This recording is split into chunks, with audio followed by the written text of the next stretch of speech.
Hello everyone, and welcome to my first recording for Star Trek Online.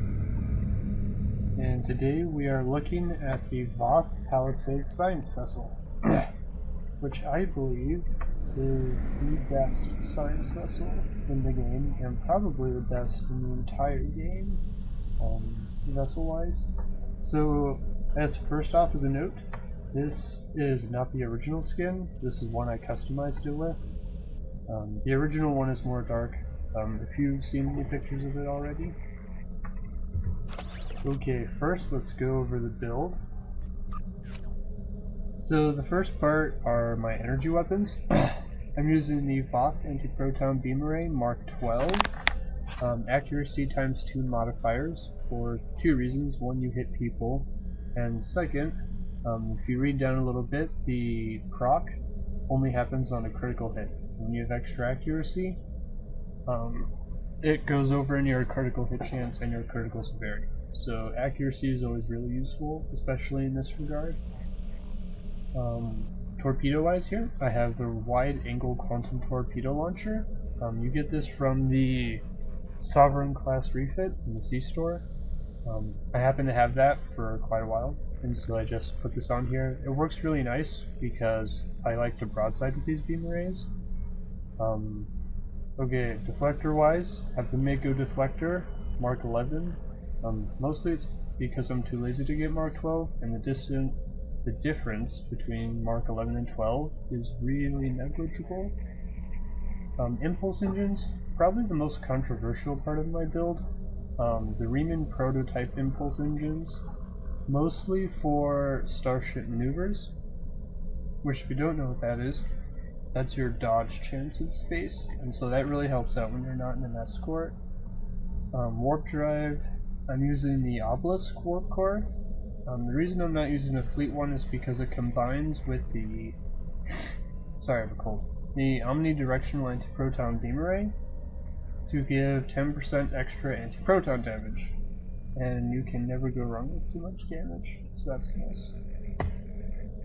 Shield array, pretty useful endgame shield array, the elite adaptive resilient shield, resilient for tanking. People choose, I guess it's about a 50% split between resilient type A and B. Really it's just your pick. I happen to run up against more resilient A than resilient B types. Device-wise, using the subspace field modulator and the Nimbus Pirates. Pretty standard devices there. Engineering the console setup in general, I really like, especially with the 5 Science consoles. Really darn nice. I think you have one of the Vestas and this ship are the only ships in the game with 5 Science consoles, so that is really nice. Engineering-wise, using the Romulan console for the critical hit chance. Again, proc with the Voth weapons requires a critical hit. Then 2 fleet RCS accelerators with the kinetic resistance to withstand the gravity wells, torpedoes. People like to use them in PvP a lot. And structural integrity, more hit points. You can never really go wrong with that. Then here on the Science console row we have the new Kara console, extra accuracy with beam weapons, again for the Voth ones. Tachyokinetic converter, more critical hit chance, pretty good. And then ton your flight turn rate, even better. The next 2 consoles I have here add 17.5% to shield capacity, which in total gives me 16,200 shields on a resilient shield array, and that's actually really high for resilient shield, which is nice. This is the special console that comes with the ship. You can only go on Voth ships, so either this one or the Voth cruiser. If you've read about it, you already know about it. But for those who haven't read up on the ship, this console basically turns your ship into an aceton assimilator. So you drain everyone's power nearby, and every time you're shot, you build up a large resistance to energy damage. And at the end of 20 seconds, or whenever you decide to toggle it off, you release a shockwave based on how much damage you've taken. So it's really useful, especially if you're the target of concentrated fire in a PvP match, along with other buffs that you're using to defend yourself. This basically makes you invincible to energy damage. Really nice and useful. Tactical wise, this is where the ship falls short. Only 2 spots. One of them I have the anti-proton mag regulator. The reason I don't have a Mark 12 purple is because our fleet is about to requisition the new tactical consoles, which will add more than 30%, and they're cheaper to get. Plasmonic leech, pretty self-explanatory. Most everyone uses this in-game wise, and definitely a must for PvP. Since everyone uses it in PvP, it kind of all zeroes out in the end because everyone's stealing each other's power with it. Skill wise, pretty balanced. I balanced it between offense, defense, science, which I really like. Enhancing very specific abilities like critical hit chance, structural integrity, etc. Traits, also pretty standard, mostly all space. Fleet physicist, you get that from the new lockbox. Really nice. Basically, your fleet, your science fleet, adds a science team to your entire team, so that's nice. Stations, this is probably the most interesting part of my build here. So remember, this is a science vessel, so you have the commander science here, viral matrix 3, science team 3, science team 2, and hazard emitters 1. Engineering wise, these two here, the auxiliary to battery, I'm using an auxiliary to battery build, which in general is a no for science ships because they need their auxiliary power all the time. And in order to circumvent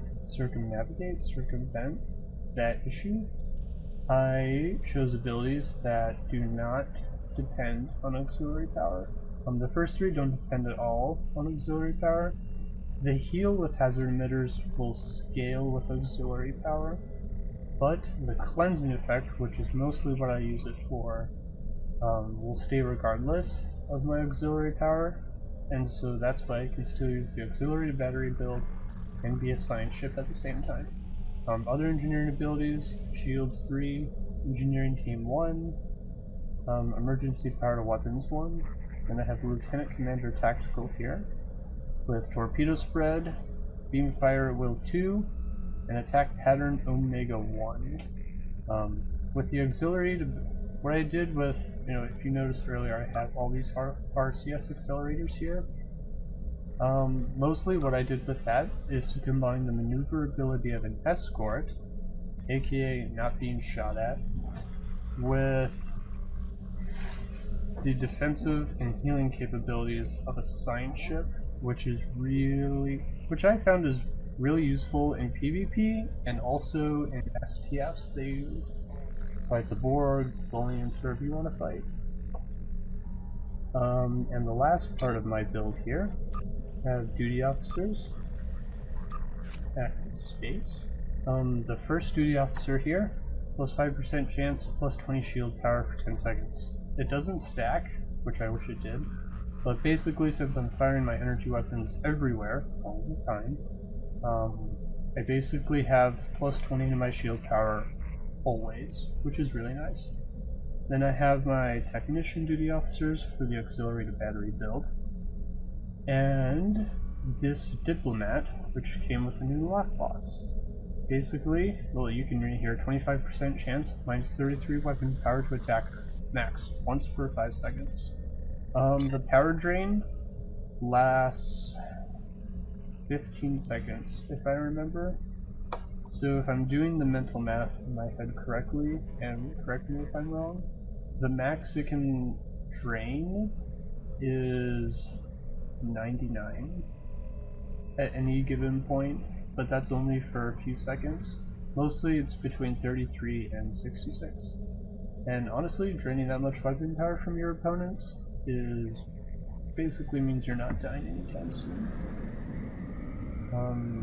So that's the basic, and I guess overall build of my science ship.